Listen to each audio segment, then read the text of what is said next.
Yang penting saya sampaikan adalah saya heran kok orang sangat serius dengan persoalan nasab. Padahal ini bukan dukun iman dan bukan dukun Islam. Oh maaf Pak Kiai, saya kira kita sepakat bahwa tidak ada memang kaitannya dengan rukun Islam dan rukun imam. Tetapi yang menjadi persoalan adalah mereka ini para kelamba lawi, khususnya Bahar Smaik CS, menjadikan dalil suriat Rasulullah ini yang dia sandarkan ke dalam dirinya sebagai kedok untuk membuat masalah di negeri ini. Termasuk bagaimana kemudian kalau kita melihat Bahar Smaik dalam proses persidangan di masa lalu, bagaimana ada seorang KNU yang dia tunjuk-tunjuki dengan sangat tidak bermoral atas nama cucu Rasulullah Sallallahu Alaihi Wasallam. Dan saya kira banyak lagi contoh yang lainnya Pak Kiai. Inilah yang menjadi soal. Salah satunya, kenapa kemudian ini harus dibicarakan terus. Kalau mereka mau menghentikan, mengglorifikasi nasabnya, dalam artian itu hanya untuk kepentingan pribadinya, kelompoknya, tanpa diumbar-umbar keluar, menjadi alat untuk mengokan rakyat di Nusantara, terutama umat Islam dan Nahdlatul Ulama khususnya, atau Nahdien, saya kira tidak ada masalah. Karena sampai hari ini juga mereka memang tidak akan mampu untuk menjawab apa yang menjadi tesis Kiai Aimanuddin Utsman Al-Bantani terkait soal keterputusan nasabnya.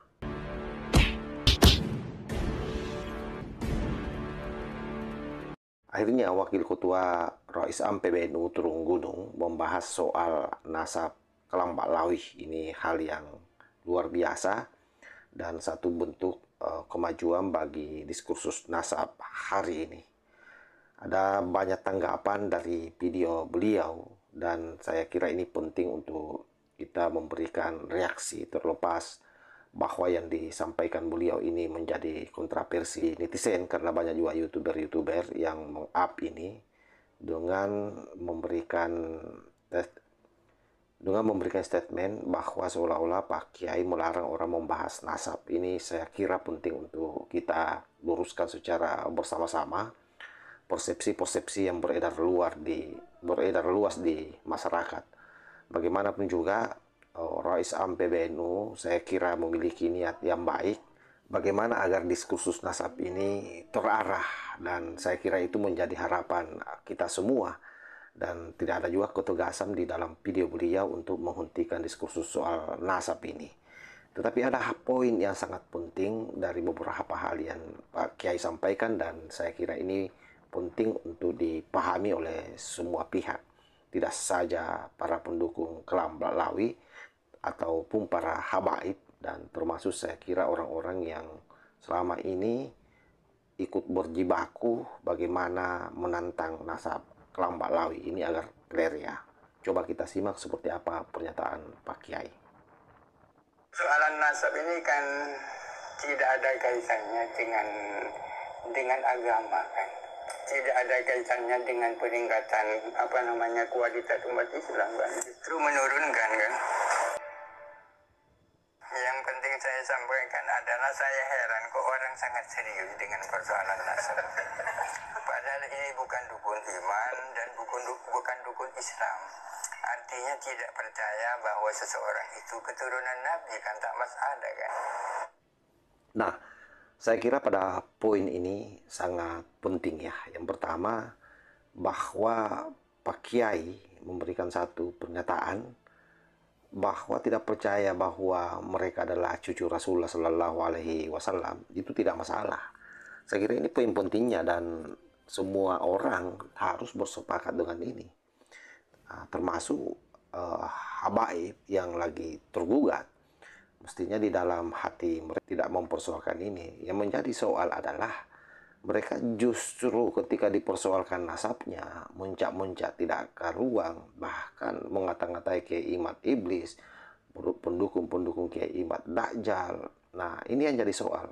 Karena diskursus ilmiah soal nasab ini harusnya mereka jawab dengan ilmiah, tetapi kemudian ya justru yang dilakukan itu memframing Kiai Imad sebagai Dajjal, sebagai Wahabi, seolah-olah bahwa dia tidak terima nasabnya disoal. Padahal ketika mereka ini menempatkan bahwa nasab itu tidak menjadi ukuran keimanan dan keberislaman orang, seharusnya dia tidak melakukan preminggan terhadap apa yang disampaikan Kiai Imanuddin Usman Al-Battani, tetapi justru kemudian memperbaiki diri dan menjawab berdasarkan apa yang mereka miliki dan jangan dipaksakan. Data apapun itu saya kira masyarakat akan terima selama itu tidak dipaksakan, selama itu tidak dibarengi dengan preminggan dan pengancaman serta persekusi yang dilakukan oleh oknum muhibing terhadap beberapa kiai dan banser. Salah satu contohnya yang ada di Kerawan, karena itu sangat erat kaitannya dengan diskursus nasab Pak Kiai. Saya kira itu saja masalahnya. Jadi mereka memang karena sudah sangat keblinger menjadi cucu Rasulullah Shallallahu Alaihi Wasallam, akhirnya tidak menerima, ya mungkin karena selama ini baik-baik saja dan betul-betul menjadi keuntungan besar bagi mereka ketika mengaku cucu Rasulullah Shallallahu Alaihi Wasallam, karena kemudian seluruh umat terutama kaum Nahdien itu betul-betul manut kepada mereka.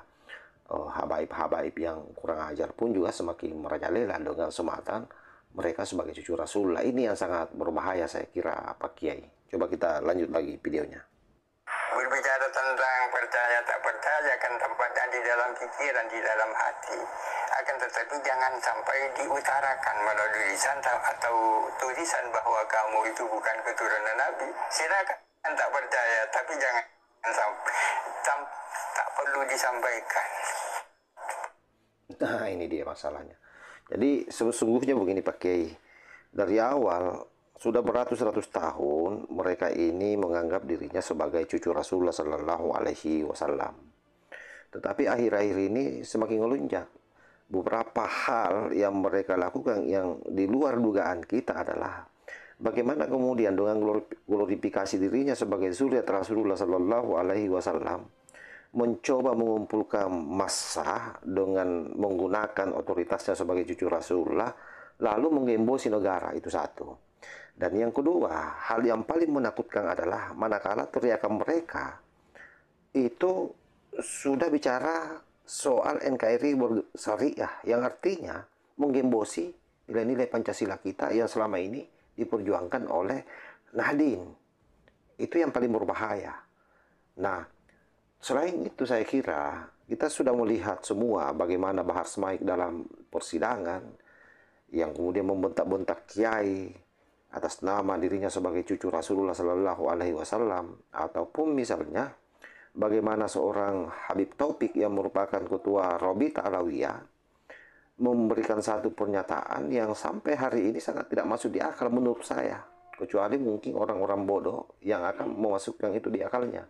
Contohnya ketika dia mengatakan percaya kepada Al-Quran tetapi tidak percaya kepada habaib, itu sama dengan orang yang sesat. Mengikuti Al-Quran tapi tidak mengikuti habaib sama dengan orang yang sesat. Ini kan pernyataan yang sangat kurang ajar. Menjadikan habaib itu seolah-olah posisinya di atas daripada rukun iman, di atas rukun Islam. Nah ini yang sangat berbahaya. Belum lagi misalnya atas nama dirinya sebagai suriat Rasulullah Sallallahu Alaihi Wasallam melakukan persekusi terhadap istri orang, dalam tanda petik ya, mengambil istri orang, perempuan-perempuan Nusantara dia perlakukan dengan bejat tanpa ada tanggung jawab. Nah, itu hal yang menurut saya luar biasa dilakukan oleh mereka atas nama dirinya sebagai suriat Rasulullah Sallallahu Alaihi Wasallam. Glorifikasi seperti ini andaikan dia hentikan, andaikan dia tidak berlaku bugot terhadap Pancasila, saya kira tidak ada masalah, tidak akan pernah dipersoalkan ini. Dan saya punya keyakinan selama ini juga orang-orang tua NU tahu bahwa mereka bukan cucu Rasulullah. Tetapi boleh jadi itu tidak diungkap karena di bawah tahun 98 memang mereka adem-adem saja, tidak melakukan tindakan-tindakan yang merusak tatanan kebangsaan kita, yang merusak Nahdien, terutama Nahdien kultural. Ini yang sangat berbahaya Pak Kiai. Coba kita lanjut seperti apa lagi pernyataan Pak Kiai, dan ini saya kira penting disimak sahabat. Persoalan nasab ini kan tidak ada kaitannya dengan agama kan. Memang kita kan oleh agama diminta agar supaya mencari guru yang baik, ya kan? Yang dimaksud guru yang baik, yang alim, yang amil, yang soleh, yang borok, dan seterusnya. Nah ini benar ini. Saya kira kita sangat sepakat dengan itu Pak Kiai, dan saya kira semua juga siapapun sepakat bahwa yang namanya guru yang baik itu adalah yang beriman, beradab, dan memiliki ilmu pengetahuan. Tidak terlepas dari label-labelnya dia cucu Rasulullah Shallallahu Alaihi Wasallam atau bukan. Tetapi yang menjadi soal ini adalah karena mereka paling menganggap dirinya orang yang paling mulia, orang yang paling menguasai agama, orang yang paling paten lah. Sampai-sampai kemudian ada bahasa bahwa 70 kiai itu yang alim-alim dikalahkan oleh seorang habaib yang berperilaku bejat dalam tanda petik. Ya, kurang lebih seperti itulah pernyataannya Pak Kiai. Nah, glorifikasi seperti ini sangat berbahaya karena mendegradasi ulama-ulama Nusantara yang notabene-nya keilmuannya jauh lebih tinggi, lebih beradab, dan mereka lah selama ini yang mengopeni orang-orang Nahdien, terutama orang-orang yang ada di pedesaan. Tetapi oleh mereka kelambat lawi meremehkan semuanya, merendahkan semuanya. Bahkan Gus Dur pernah dibilangi tidak saja buta matanya tapi juga buta hatinya. Kiai Ma'ruf Amin juga pernah dikatakan babi. Ini kan sangat kurang ajar Pak Kiai. Oleh karena itu diskursus nasab ini kenapa terus-menerus digaungkan? Saya kira cuma satu problemnya adalah karena mereka memang sampai hari ini tidak pernah mau berhenti soal posisinya yang dia glorifikasi terus sampai kemudian melakukan pengancaman di mana-mana. Kiai Imad tidak jadal-jalkan, diiblis-ibliskan dengan seluruh pendukungnya. Dan bagi saya ketika itu mereka tidak hentikan, maka perdebatan nasab ini juga tidak akan berhenti. Karena keyakinan saya yang terakhir bahwa sekuat apapun mereka mengumpulkan data-data, maka dia tidak akan pernah menemukan data yang betul-betul sinkron dengan abad-abad di mana nasab mereka terputus sebagaimana yang disampaikan oleh Kiai Aminuddin Usman Al-Bantani. Oleh karena itu memang soal nasab ini saya kira final, bahwa memang mereka bukan cucu Rasulullah Sallallahu Alaihi Wasallam, dan seharusnya mereka semua hadap diri dan menerima keadaan ini dan kembali menjadi orang biasa-biasa saja. Sama dengan ulama-ulama yang lain yang mementingkan adab, mementingkan ilmu pengetahuan. Tetapi apa yang terjadi dengan mereka, terutama para oknum-oknum kabit-kabit yang double ini, yang tetap dibiarkan manggung ceramah di mana-mana, tetapi justru yang dilakukan adalah ujaran kebencian, menebar kebencian, membangun provokasi. Dan yang paling penting adalah jangan sampai mereka ini sengaja diberi ruang oleh pihak-pihak lain, terutama pihak luar negeri misalnya ya, untuk bagaimana supaya mengokan umat dengan dalih bahwa mereka cucu Rasulullah, tetapi ada agenda terselubung di belakangnya. Itu yang paling sangat kita khawatirkan. Saya kira demikian sahabat ya. Jadi apapun yang disampaikan oleh Pak Kiai, saya kira ini sangat luar biasa.